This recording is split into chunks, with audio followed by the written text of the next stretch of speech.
झाडे लावा, झाडे जगवा. झाड म्हणजे निसर्गाने मानवाला दिलेले एक वरदान आहे. झाडे निसर्गसृष्टीचा एक महत्त्वाचा घटक आहेत. मानवी जीवनात झाडांचे खूप महत्त्व आहे. निसर्गाचे सौंदर्य झाडांमुळेच खूप सजले आहे.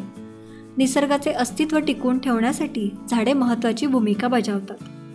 निसर्गातील सजीवांचे जीवन झाडांवर अवलंबून असते. मानवाला श्वसनासाठी लागणारा ऑक्सिजन झाडांपासून मिळतो. झाडे हवा शुद्ध ठेवण्याचेही काम करतात. मनुष्याला लागणारी फळे, फुले, औषधी वनस्पतींपासून मिळणारे औषध, लाकूड, धान्य अशा अनेक गोष्टी झाडांपासून मिळतात. मनुष्यासोबतच प्राणी, पक्षीसुद्धा झाडांवर अवलंबून असतात. पक्षी झाडांवर घरटे बांधून राहतात. प्राणी उन्हाळ्यात झाडाखाली गार आसरा शोधतात. कडक उन्हामध्ये झाड आपल्याला गार सावली देण्याचे काम करते. झाडांची मुळे जमिनीवरील माती घट्ट पकडून ठेवतात.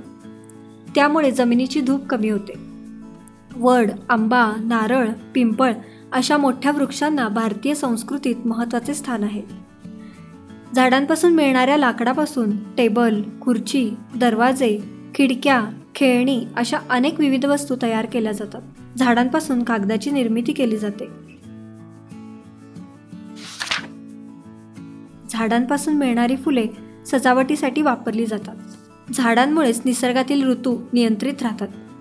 झाडांमुळे निसर्गाचे संतुलन राखले जाते. अशा प्रकारे झाडे आपल्या जीवनात खूप महत्त्वाची भूमिका बजावतात. आजच्या काळात वाढत्या लोकसंख्येमुळे झाडांची तोड मोठ्या प्रमाणात होत आहे. घरे, इमारती बांधण्यासाठी लोक झाडांची तोड करत आहेत. स्वतःच्या विकासासाठी लोक झाडांचे नुकसान करत आहेत. वृक्षतोडीमुळे जंगली प्राण्यांचे जीवन धोक्यात आले आहे. हवेचे प्रदूषण वाढत चालले आहे. दुष्काळ किंवा अतिवृष्टी अशा समस्या उद्भवत आहेत. यामुळे निसर्गसृष्टीचे अस्तित्व धोक्यात आले आहे.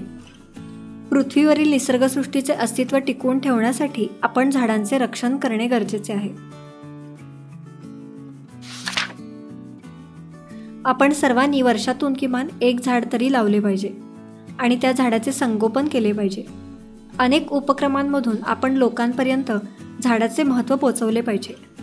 प्रत्येक व्यक्तीने झाड लावण्यात पुढाकार घेतला पाहिजे. तरच वातावरण निरोगी राहण्यास मदत होईल.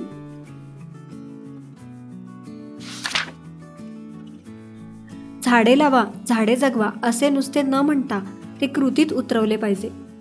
झाडांच्या संवर्धनाची सुरुवात आपण स्वतःपासून करायला हवी. भरपूर झाडे लावून त्यांचे संवर्धन करून आपली निसर्गसृष्टी आपण जपली पाहिजे.